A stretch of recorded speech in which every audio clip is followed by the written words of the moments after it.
이번 주에도 우리 다음 세대들 자녀들이 성경학교와 수련회로 뜨겁게 은혜를 받고 있습니다. 그런데 때론 이 수련회를 앞두고 우리 자녀들과 우리 부모님들이 전쟁 아닌 전쟁을 치를 때가 있습니다. 자녀들은 가기 싫다고 말하고 부모님들은 어떻게든 참여시켜서 어려서부터 하나님의 은혜를 경험하게 하고자 하는 마음이 있어서 이 자녀들과 원치 않는 충돌이 생기기도 하는데, 자녀들이 수련회 가고 싶어 하지 않는 이유는 굉장히 다양합니다. 잠자리가 불편해서, 재미가 없어서, 친한 친구들이 없어서, 아니면 멀어서, 여러 기타 등등의 이유들이 있는데, 사실 가장 큰 이유는 이겁니다. 하나님이 믿어지지 않아서입니다.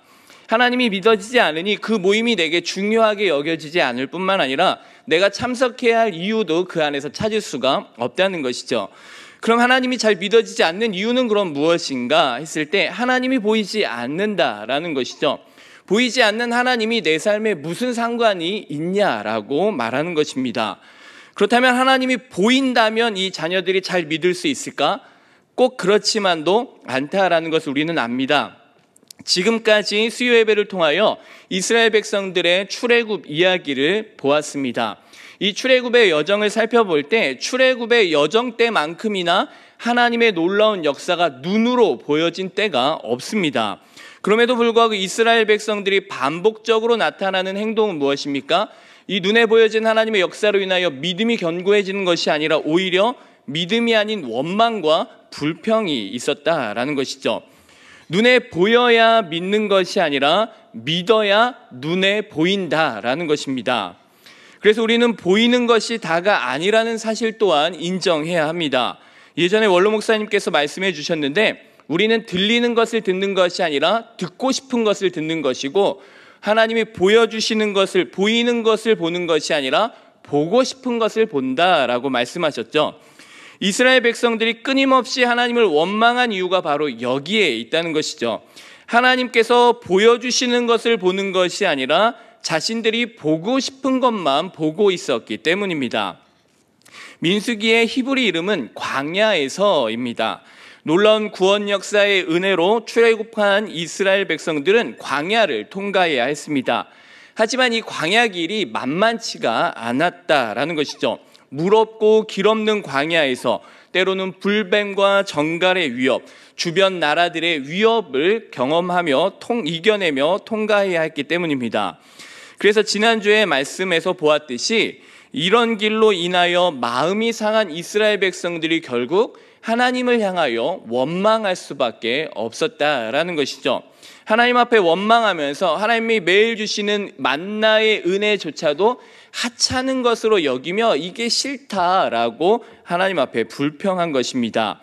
이에 하나님께서 불뱀을 보내셨다라고 표현되어지고 있는데, 사실 하나님께서 불뱀을 보내셨다라는 표현보다는 원래 광야에 불뱀들이 많이 있었는데 하나님께서 그 은혜의 울타리를 거두셨다라는 표현이 더 맞다라는 것이죠.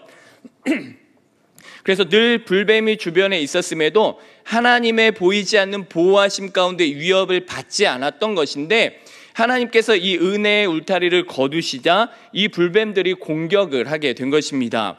이렇게 보이지 않는 하나님의 역사를 깨닫지 못하여서 자신들이 얼마나 큰 은혜를 누리고 있는지를 몰랐기에 그들은 원망과 불평을 할 수밖에 없었다는 것이죠.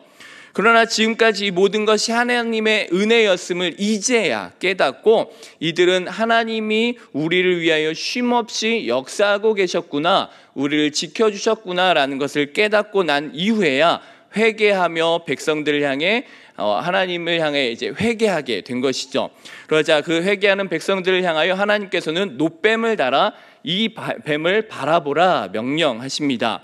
그들의 시선을 바꾸시는 것입니다. 내가 보고 싶은 것을 보던 시선에서 이제는 하나님께서 바라보라 하는 것을 바라보게 하는 이 시선으로의 변화입니다.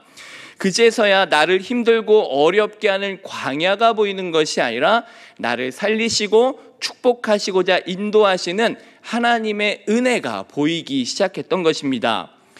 이렇게 하나님은 쉼없이 하나님의 백성들과 약속을 지키시기 위해서 보이지 않지만 신실하게 자녀들과의 약속을 지켜가고 계심을 믿으시기 바랍니다. 오늘 본문 말씀 역시 이스라엘 백성들은 무슨 일이 일어나는 줄도 모르는 상황 속에서 벌어진 사건입니다. 모압 왕 발락이 부도로에 살고 있는 점술과 발람을 불러 이스라엘을 저주하게 하고자 했던 것입니다. 그 이유에 대해서 22장 2절로 3절은 이렇게 이야기합니다. 우리 함께 읽겠습니다. 시작. 십볼의 아들 발락이 이스라엘이 아모리인에게 행한 모든 일을 보았으므로 모압이 심히 두려워하였으니 이스라엘 백성이 많음으로 말미암아 모압이 이스라엘 자손 때문에 번민하더라. 아멘. 모압 왕이 이스라엘 백성들로 인하여 두려워했다. 그리고 번민에 빠졌다. 이렇게 이야기합니다. 그 이유가 무엇입니까? 이스라엘 백성들이 아모리인들에게 행한 일을 내가 보았기 때문에, 또 이스라엘 백성의 수가 너무 많기 때문에 내가 겁먹었다. 이렇게 이야기하는 것이죠.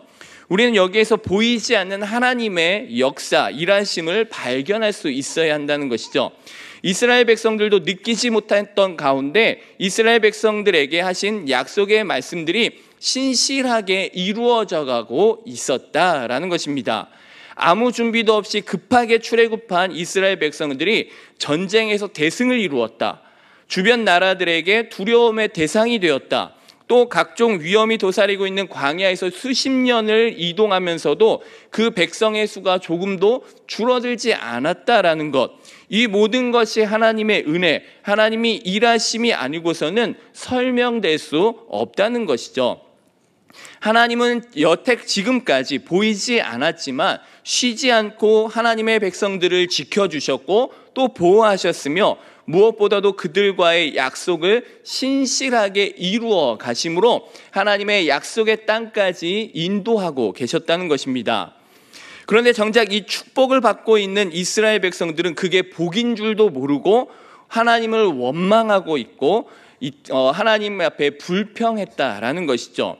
이것이 우리의 삶에도 나타나고 있다는 것을 느끼고 계십니까? 남들은 다 복으로 여기고 있는데 나만 복인 줄 모르고 있는 경우들이 있다는 것이죠.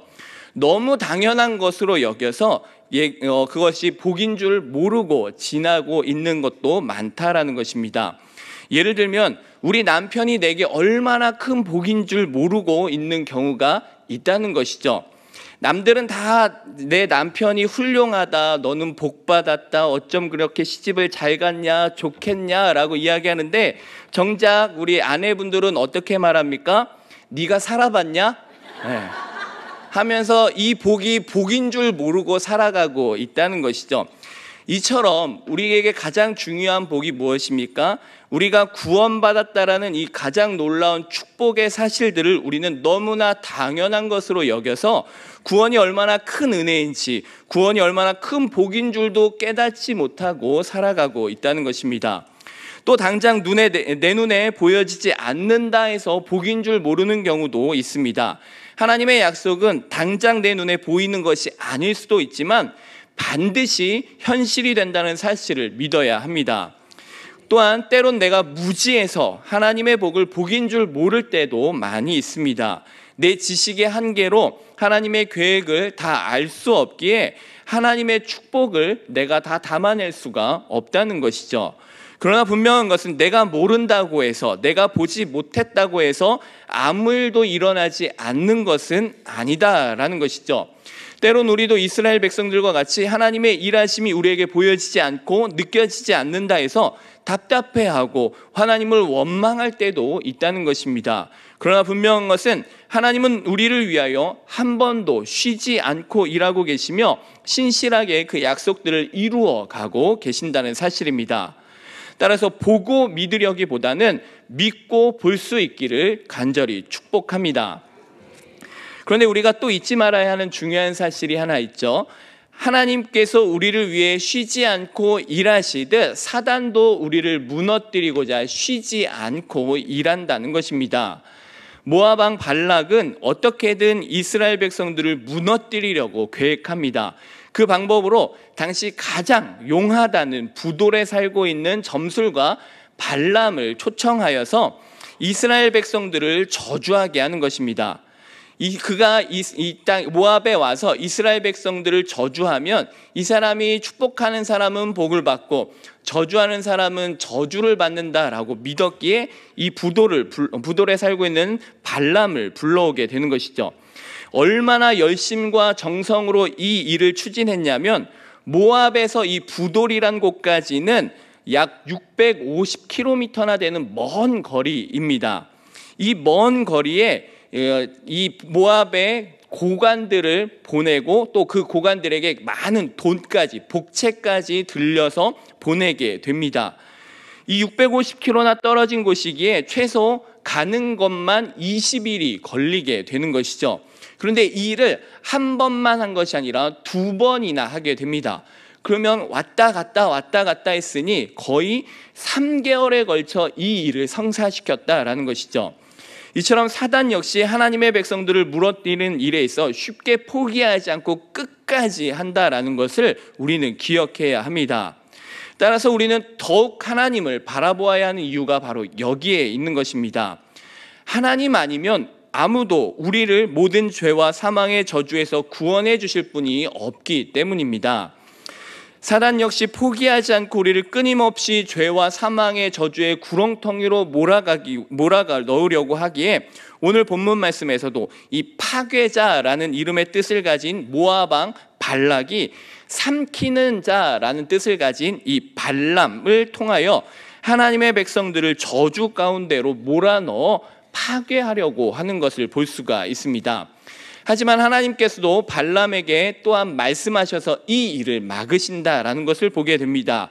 민수기 22장 12절 말씀 우리 함께 읽어보겠습니다. 시작. 하나님이 발람에게 이르시되 너는 그들과 함께 가지도 말고 그 백성을 저주하지도 말라. 그들은 복을 받은 자들이니라. 아멘. 여기에서 분명하게 이스라엘 백성들이 어떠한 사람들인지 발람이라는 점술가에게 하나님이 분명히 가르쳐 줍니다. 그들은 복받은 자들이다. 건드리지 말아라 라고 이야기하고 있는 것이죠. 여기에서 복이란 단어는 히브리어로 바라크라는 단어를 씁니다. 이 바라크라는 단어는 무릎 위에 앉히다라는 단어에서 파생된 단어인데 당시 사람들은 자녀들을 축복할 때 자신의 무릎에 앉혀서 그 무릎에 앉힌 후에 내게 있는 모든 것이 다 너의 것이다 라고 이렇게 축복을 했다고 합니다. 따라서 하나님이 하나님의 백성을 바라크 했다라는 것은 하나님의 백성들을 자신의 무릎에 앉혔다라는 것이죠. 한마디로 내 품에 있는 자녀 이렇게 표현할 수 있다라는 것이죠. 그래서 이 발람에게 바라크다, 이 백성은 바라크다라고 이야기하는 것은 무엇입니까? 한마디로 내 품에 있는 자녀를 너는 절대로 건드리지 말아라 라고 경고하고 있는 것입니다. 이에 발람은 하나님의 말씀대로 이 발락의 1차 초청을 거절합니다. 하나님의 백성, 이 복받은 백성들 내가 저주할 수 없으니 가라 이렇게 이야기합니다. 그런데 우리가 여기에서 오해하지 말아야 하는 것은 발람이 하나님의 말씀을 들었고 그 말씀대로 따랐다고 해서 선지자로 오해해서는 안 됩니다. 그는 하나님을 여러 신들 중에 하나로 여기는 그냥 유명한 점술가 중에 하나입니다. 그래서 원어로 볼 때 이 선지자라고 표현할 때는 나비라는 단어를 사용하는데 이 점술가인 발람에게는 나비라는 단어를 쓰지 않고 점술가라는 카쌈이라는 단어를 쓰고 있는 것을 볼 수가 있습니다. 이처럼 이 사람은 그냥 단순히 점술가로 하나님을 그냥 여러 신들 중에 하나로만 생각하고 있었던 것이죠. 그런데 이 신들의 이야기를 듣고 이 신의 말에 순종한 것뿐이다라는 것이죠. 그런데 이의 본색이 나중에 드러나게 됩니다. 1차 초청을 거절하자 발락은 더 파격적인 조건으로 발람을 2차 초청하게 됩니다. 더 많은 복채와 더 높은 고관들을 더 많이 보내서 이스라엘 백성들만 당신이 저주해 준다면 발람을 높여서 크고 존귀하게 할 뿐만 아니라 원하는 무엇이든지 다 들어주겠다라고 파격적인 조건을 제시합니다. 이런 파격적인 조건에도 발람은 우선에 거절을 합니다. 민수기 22장 18절 말씀 함께 보겠습니다. 시작. 발람이 그 집에 가득한 은금을 내게 줄지라도 내가 능히 여호와 내 하나님의 말씀을 어겨 덜하거나 덜하지 못하겠노라. 아멘. 하나님이 내게 말씀하셨는데 저들을 저주하면 안 된다 하셨으니 많은 은금을 주더라도 나는 할 수 없습니다 라고 거절합니다. 그럼 거절했으면 어떻게 해야 됩니까? 거절하고 그러니 너네 돌아가라 해야 되는데 발람은 믿음 있는 사람처럼 이야기하지만 실상은 그렇지 않다라는 것을 금세 드러내는데 19절에 이렇게 이야기합니다. 시작. 그런즉 이제 너희도 이 밤에 여기서 유숙하라. 여호와께서 내게 무슨 말씀을 더하실는지 알아보리라. 아멘. 무슨 말입니까? 가라 하지 않고 하나님이 하지 말라 했는데 일단은 잠깐만 여기 기다려봐라. 내가 오늘 한 번 더 기도해보고 하나님이 그래도 하지 말라면 안 할게 라는 것이죠. 이 모습이 마치 우리의 모습처럼 보이지 않습니까? 이미 하나님께서는 안 된다 말씀하셨는데 자기가 원하는 답이 나오기를 원하는 마음으로 다시 하나님 앞에 기도하는 것입니다. 때론 우리도 이러한 실수를 너무 많이 할 수가 있습니다. 내가 이미 답을 정해놓고 하나님께서 내게 원하는 답을 주실 때까지 기도하는 것이죠. 이처럼 우리 안에도 발람과 같은 마음이 언제든지 있다라는 것입니다. 이것을 내게 꼭 주셔야 합니다라고 이미 답은 내가 정해놨는데 하나님은 아니라 하는데도 나는 계속 여기에 매달리고 있는 모습을 보게 되는 것이죠. 그래서 앞에서 히브리어로 이름을 보았을 때 흥미로운 것 중에 하나가 발음들이 굉장히 비슷하다라는 것이죠. 파괴자를 뜻하는 발락, 삼키는 자를 뜻하는 발람, 그리고 무릎에 앉혀 복을 받은 사람들 바라크, 발람, 발락, 바라크 이름들이 다 비슷하다라는 것이죠. 이것에서 우리가 느끼는 것이 무엇입니까? 우리도 별반 다르지 않은 죄인에 불과하다라는 것입니다. 하나님의 은혜 아니면 우리도 발락이나 발람과 별반 다를 것이 없는 비슷한 사람들이란 것이죠. 그러니 더욱 하나님의 은혜 앞에 우리는 감사할 줄 알아야 하는 것이고 하나님의 은혜 앞에 더욱더 겸손해져야 하는 것입니다. 중요한 것은 발람에게 하나님께서 가라 말씀하신다라는 것이죠. 대신 하나님께서 조건을 답니다. 그들이 먼저 와서 가자 하면 가고 가는 대신에 내가 너에게 한 말만 전해야 한다라고 조건을 다시죠. 근데 이 말에 기다렸다는 듯이 아침에 일찍 일어나 자기 나귀에 안장을 지우고 모압의 고관들과 함께 모압으로 떠나는 발람의 모습을 보게 됩니다. 어제 분명히 하나님께서 가라 말씀하셨는데 조건이 있었죠. 그들이 먼저 가자 하면 가라. 근데 가자 하기도 전에 이미 아침 일찍 일어나 나귀에 안장을 지우고 떠나는 모습을 보여줍니다. 하나님께서 그러자 이 떠나는 모습을 본 하나님께서 이 발람을 막게 됩니다. 하나님의 사자를 보내서 이 나귀를 막아서는 것이죠. 발람의 마음이 바뀐 것을 아시고 진노하시며 그 길을 막으시는 것입니다. 발람의 특징은 저녁에 활동하는 사람이었습니다. 그런데 아침 일찍부터 일어나 행동하는 모습을 보여주고 있고 또 하나님께서 가라 하셔서 가는 것이 아니라 자기가 가고 싶어서 가는 것임을 보여주고 있는 단어가 이 가다라는 단어인데 가다라는 히브리 단어는 할라크라는 단어를 쓰고 있는데 이 단어는 목적지 도착을 위한 의지에 불탄 온갖 노력을 일삼는 행동을 이야기합니다. 그러니까 너무 가고 싶어서 지금 막 아침부터 부랴부랴 움직이고 있는 이 행동을 보여주고 있습니다. 다시 말하면 무엇입니까? 빨리 가서 이스라엘을 저주하고 그 많은 돈을 내가 차지해야지라는 이 마음이 이 발람 안에 있다라는 것을 하나님이 아셨다는 것입니다. 그래서 하나님께서 이 발람을 막으시는데 발람이 타고 있던 나귀는 여호와의 사자가 칼을 들고 서 있는 것을 보고 두려워서 자리를 피합니다. 용하다는 발람은 돈 욕심에 눈이 어두워져서 하나님의 사자, 영적인 것을 보지 못하고 있는데 점점 이 나귀는 그것을 보고 있다는 것이죠. 점점 좁은 길로 몰아가자 이 나귀가 피하다가 발람의 발이 담에 짓눌리게 되니까 아프니까 이 발람이 나귀를 때리고 또 나귀가 또 도망가다가 너무 좁은 곳에 있어 이제 더 이상 피할 길이 없자 발람 앞에 이 나귀가 발라당 엎어지게 됩니다. 이에 발람이 화가 나서 지팡이로 나귀를 때릴 때 그제서야 하나님이 이 발람이 타고 왔던 나귀의 입을 열어 말을 하게 하십니다. 성경에서는 동물이 말을 하는 경우가 뱀이 하와를 유혹할 때 이후에 이때 처음이고 이 이후에도 없다는 것이죠.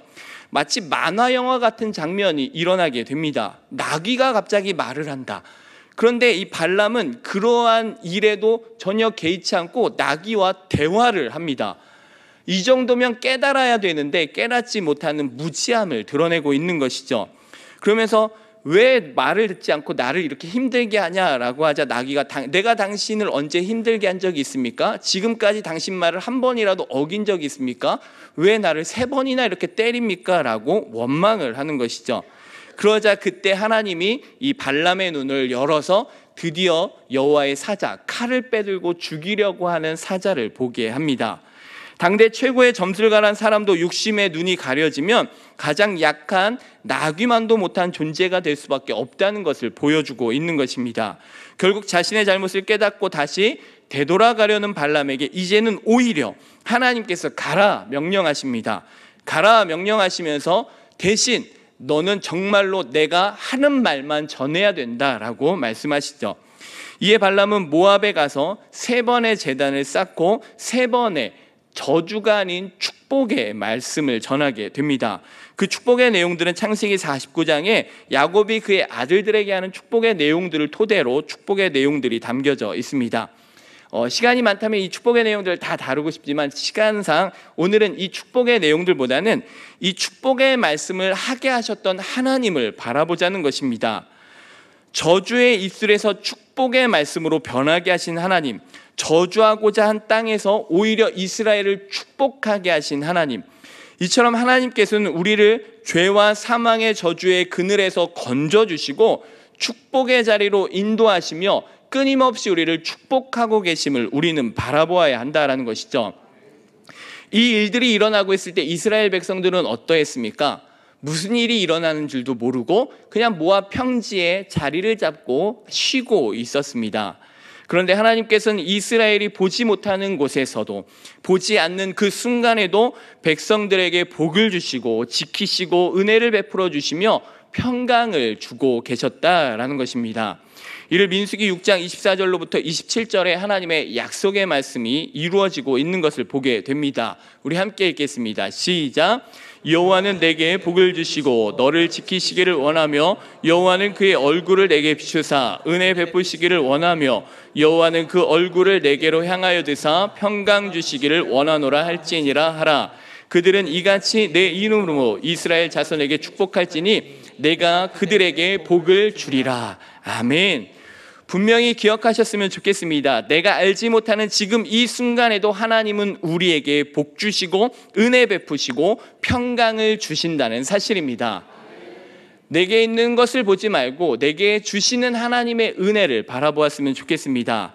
그런데 진짜 중요한 복은 가장 나중에 선포되어집니다. 발람이 마지막으로 하나님의 말씀을 선포하고 떠납니다. 민수기 24장 17절 말씀입니다. 함께 읽겠습니다. 시작. 내가 그를 보아도 이때의 일이 아니며 내가 그를 보아도 가까운 일이 아니로다. 한 별이 야곱에게서 나오며 한 규가 이스라엘에게서 일어나서 모압을 이쪽에서 저쪽까지 쳐서 무찌르고 또 셋의 자식들을 다 멸하리로다. 아멘. 바로 우리를 위해 예수 그리스도 한 별, 한 규를 보내주신다라는 최고의 약속, 최고의 복을 선포하시는 것입니다. 우리가 누리게 될 가장 큰 축복이 무엇입니까? 바로 예수 그리스도입니다. 우리는 이 예수 그리스도로 말미암아 가장 큰 축복을 완성하게 되는 것입니다. 하나님께서는 우리에게 이 모든 것을 약속해 주셨고 지금도 신실하게 이 약속을 이루어 가고 계십니다. 내 눈에 보이지 않는다 해서 아무 일도 일어나지 않는 것이 아니고 아무리 사탄이 우리를 방해한다 할지라도 우리를 그 모든 저주와 죄의 웅덩이에서 건져주시며 모든 저주를 복으로 바꾸어 주심을 믿으시기 바랍니다. 무엇보다 이를 위하여 예수 그리스도께서 이 땅에 오셨고 다시 오실 것입니다. 우리는 그 놀라운 축복과 은혜를 받은 복받은 사람들입니다. 이 믿음 안에서 매일매일을 승리하는 저와 우리 빛나게 모든 성도님들 되시기를 예수님의 이름으로 간절히 축원합니다. 우리 하나님 앞에 찬양으로 영광을 올려드리겠습니다.